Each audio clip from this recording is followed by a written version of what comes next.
பொதுவாக நம்ம நிறையான பேர் வாழ்க்கையில் வெற்றி பெறணும்னா என்ன எப்படி உழைக்கணும் அப்படின்னு கேட்டால் என்ன சொல்லுவாங்க? கடினமாக உழைக்கணும்னு சொல்லுவாங்க. கஷ்டப்பட்டு, அதாவது பெரும்பாலும் நம்ம கஷ்டப்பட்டு உழைக்கணும், கடினப்பட்டு படிக்கணும். நீங்கள் பிள்ளைங்களை இப்போ சொல்லும் போதும் என்ன சொல்கிறீங்க? யாராவது இந்த கூட்டத்தில் எப்பா நீ மகிழ்ச்சியாக படி, எப்பா நீ மகிழ்ச்சியாக வேலை செய், எப்பா நீ என்ஜாய் பண்ணி வேலை செய், யாராவது சொல்லியிருக்கோமா? யாராவது முதலாளிமார்கள், இங்கே இருக்கிற முதலாளிமார்கள் இல்லை பெற்றோர்கள் தங்களுடைய குழந்தைகள்கிட்ட ஏய் தம்பி கஷ்டப்பட்டு படிக்காத, என்ஜாய் பண்ணி படி அப்படின்னு சொல்லியிருக்கோமா? அதே மாதிரி நம்ம வேலை வாங்குற நம்ம கீழே வேலை பார்க்குறவங்கள்ட்ட நம்ம என்னைக்காவது சொல்லியிருக்கோமா? என்ஜாய் பண்ணி வேலை செய்யுங்க அப்படின்னு சொன்னோம்னா என்ன ஆகிடும்?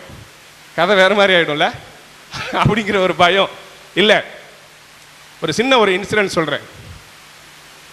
ரயில்வே துறையில் பணி புரிஞ்சுக்கிட்டு இருக்காங்க. ஒரு 10 பேர் அந்த தண்டவாளம் மாத்திர அந்த வேலையை செஞ்சுக்கிட்டு இருக்காங்க. அங்கேருந்து உயர் அதிகாரி ட்ராக்கில் வராங்க பார்வையிட. அந்த 10 பேரில் ஒருத்தரை பார்த்தோன்னே அந்த மேல் அதிகாரி ஹாய் ராமலிங்கம் அப்படின்னு சொல்கிறார். ஐயா அப்படின்னு சொல்லி இங்கேருந்து இந்த 10ல் ஒரு தொழிலாளி ஓடுறாரு. ஓடி போய் எப்படி இருக்க என்ன இருக்க அப்படியே கட்டி பிடிச்சி அலாவலாகிறாரு, பேசுகிறாரு, அவர் ரொம்ப விசாரிக்கிறாரு. இதை கூட வேலை பார்த்தவங்க பார்க்குறாங்க, என்னடா அது ஏன் நம்ம தூங்க முஞ்சி ராமலிங்கமா, இவன் எப்படா அந்த உயர் அதிகாரியோட ஏதோ சம்திங், ஏதோ சொந்தக்காரனோ ஏதோ வேண்டியவனோ அப்படின்னு இவங்களுக்கு ஒன்றும் புரியல. சரி அவன் வரட்டும்னு சொல்லிட்டு கையும் ஓடலை கால் ஓடலை, ரொம்ப ஆர்வமாக இருக்கான். அப்போதான் அவர் வராரு. என்னையா எப்படியா எப்படி உனக்கும் அவருக்கும்? அது ஒன்றும் இல்லைப்பா. சொல்லுப்பா எப்படி அவர் வந்து உனக்கு இவ்வளோ க்ளோஸாக பேசுகிறாரு? அதை ஒன்றும் இல்லைப்பா விடுப்பா. நீ சொல்லு. அது அவரும் நானும் ஒன்றா வேலைக்கு ஜாயின் பண்ணப்பா.